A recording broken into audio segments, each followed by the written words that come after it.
Yesterday, Joanne Reid decided to tell an inconvenient truth about our founders. You know, everybody has their good side and their bad side.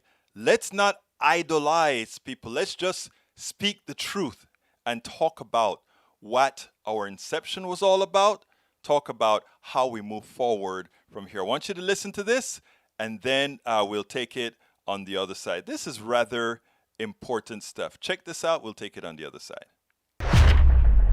Suddenly they'll start paying attention. How do we don't know it doesn't, right? Because these schools only care about money. And let's just remember, the right is in this war to suppress information. They're so terrified that Americans can't handle the truth about the founders.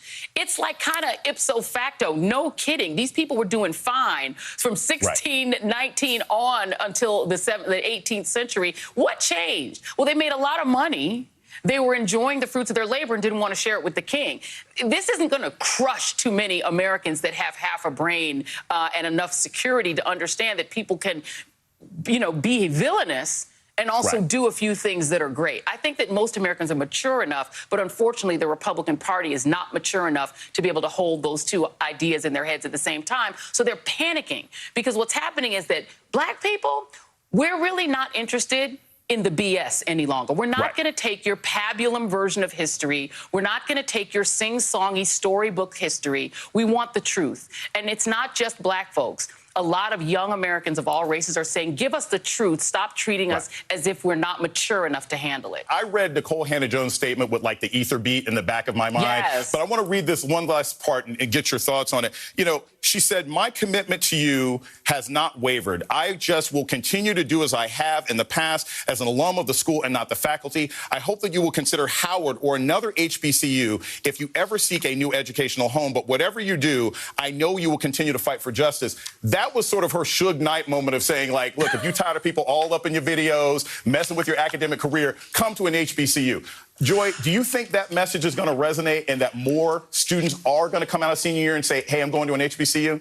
But hold on a second. That was written and that was directed at Dean King, who's a top dean at UNC. So if she starts to get faculty to start coming to Howard, I mean, let's just be clear. Howard University just pulled a coup. You want to talk about a coup? This is January 6th, right? The attempted coup. That one failed. This one succeeded. For Howard University right now, they could start to attract top academic talent in terms of students, but also in terms of faculty. And those faculty are very highly sought after, as you know, being an academic guy yourself. If people start saying, you know what, where I want to be is where Nicole Hannah-Jones and Ta-Nehisi Coates are, and the amount of endowment money they're going to be able to put in place, and other HBCUs are going to start to compete. You have now created a creative marketplace at HBCUs that hasn't been this hot since the 1950s. So I am excited to see whether or not that marketplace produces incredible financial and academic results for Howard and for other HBCUs. And sorry, UNC, you dropped the bag.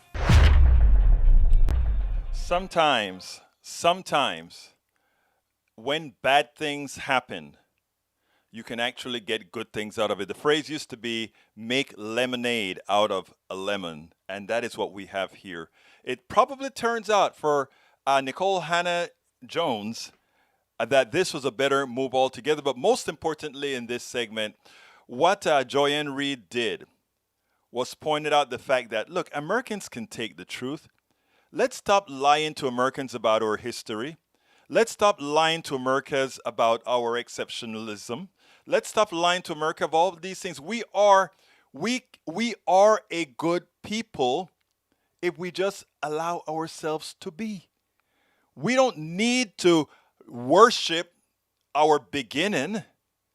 We just need to move forward on what makes us good.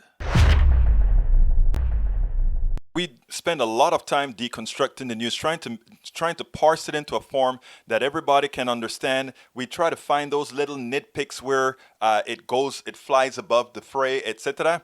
If you really like these videos that we do, I want to ask a big favor. Please go ahead, number one, subscribe to our channel, and number two, please join if you can. Thank you so kindly for watching. Keep watching. Please remember to share. We must populate the entire internet with our progressive message, a message that we know is what most Americans say that they want. So help us, please join.